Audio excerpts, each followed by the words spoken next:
Hello guys, എല്ലാവർക്കും സഫീസ് വ്ലോഗിലേക്ക് സ്വാഗതം. ഇന്നത്തെ നമ്മളുടെ വീഡിയോ നമ്മളുടെ ഇൻക്യുബേറ്ററിൽ കോഴിക്കുഞ്ഞുങ്ങൾ വിരിഞ്ഞിറങ്ങുന്നതിൻ്റെ വീഡിയോയും അതിന് നമ്മൾ ബ്രൂഡർ സെറ്റ് ചെയ്ത് ബ്രൂഡറിലോട്ട് ആക്കുന്നതും ഒക്കെയാണ് നമ്മളുടെ വീഡിയോ. അപ്പോൾ ആദ്യമായിട്ട് നമ്മുടെ ചാനൽ കാണുന്നതെങ്കിൽ ലൈക്ക് ചെയ്യുക, സബ്സ്ക്രൈബ് ചെയ്യുക, ഷെയർ ചെയ്യുക. അതുപോലെ തന്നെ നമ്മുടെ വീഡിയോ സ്കിപ്പ് ചെയ്യാനും മുഴുവനായിട്ട് കാണാം. ഇതിൻ്റെ അവസാനം ഒരു സെയിൽ പോസ്റ്റും കൂടി നമ്മൾ പോസ്റ്റ് ചെയ്തിട്ടുണ്ട്.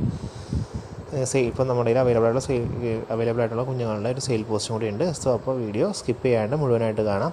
നമ്മൾ രാവിലെ ഇൻക്യുബേറ്റർ തുറന്നപ്പോൾ നമുക്ക് ഇത്രയും കുഞ്ഞുങ്ങളാണ് ഇപ്പോൾ വിരിഞ്ഞിട്ടുള്ളത്. അപ്പോൾ വിരിഞ്ഞ കുഞ്ഞുങ്ങളെല്ലാം നമ്മൾ പിറക്കി നമ്മളുടെ ബോക്സിലോട്ട് ആക്കുകയാണ്.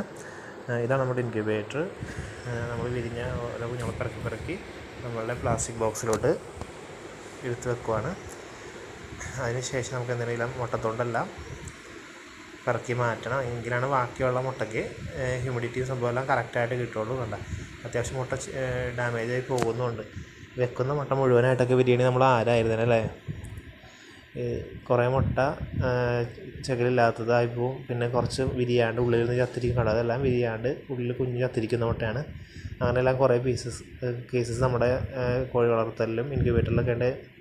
അപ്പോൾ ഇതത്ര സിമ്പിളൊന്നുമല്ല. ഇനി നമുക്ക് അവർ ഇടാൻ വേണ്ടിയുള്ള ബ്രൂഡർ സെറ്റ് ചെയ്തേക്കാം. നമ്മൾ പേപ്പർ ചുളുക്കി കൂട്ടിയാണ് ഇടേണ്ടത്. എന്നാലും അവർക്ക് കാലിന് ഗ്രിപ്പ് കിട്ടുള്ളൂ.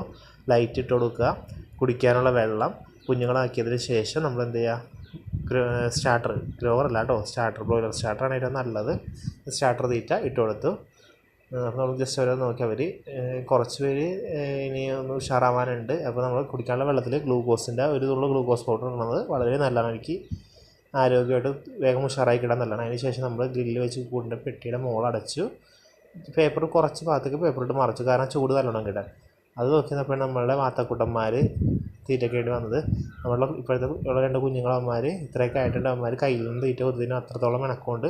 അപ്പോൾ അവർ തിന്ന് കഴിഞ്ഞപ്പോൾ നമ്മൾ തള്ളമാർക്ക് ഗോതമ്പ് ഇട്ട് കൊടുത്തു. ഇനി നമ്മളുടെ ഉള്ള വീഡിയോ ഇനി നമ്മുടെ സെയിലിന് അവൈലബിൾ ആയിട്ടുള്ള നാടൻ കോഴിക്കുഞ്ഞുങ്ങളാണ്. ഇത് 1 മാസം കഴിഞ്ഞ് നാടൻ കോഴിക്കുഞ്ഞുണ്ട്. ഒരു പെയർ മോട്ടൽ ജാപ്പനീസ് പാൻഡം പെയർ 500 രൂപയും നാടൻ കോഴിക്കുഞ്ഞുങ്ങൾ 110, പെർ പീസ് 110 രൂപയാണുള്ളത്. 60 കുഞ്ഞുങ്ങളോളം അവൈലബിൾ ആണ്. ആർക്കെങ്കിലും ആവശ്യമുണ്ടെങ്കിൽ നമ്മൾ കോൺടാക്റ്റ് ചെയ്യുക. നാടൻ കോഴിക്കുഞ്ഞുങ്ങൾ ശനി ഞായർ ദിവസങ്ങളിൽ ഓൾ കേരള ഡെലിവറി അവൈലബിൾ ആണ്. അപ്പോൾ ആർക്കെങ്കിലും ആവശ്യമുണ്ടെങ്കിൽ കോൺടാക്റ്റ് ചെയ്യുക. നിങ്ങൾ നമ്മുടെ ചാനൽ ആദ്യമായിട്ടാണ് കാണുന്നതെങ്കിൽ ലൈക്ക് ചെയ്യുക, സബ്സ്ക്രൈബ് ചെയ്യുക, നിങ്ങളുടെ ഫ്രണ്ട്സിന് വേണ്ടി ഷെയർ ചെയ്യുക. അതുപോലെ തന്നെ ഈ വീഡിയോസ് സ്കിപ്പ് ചെയ്യാണ്ട് കാണാനും ശ്രമിക്കാം.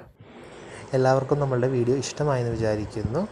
അപ്പോൾ അടുത്തൊരു വീഡിയോയിൽ കാണുന്നത് വരെ ബൈ ഗായ്സ്.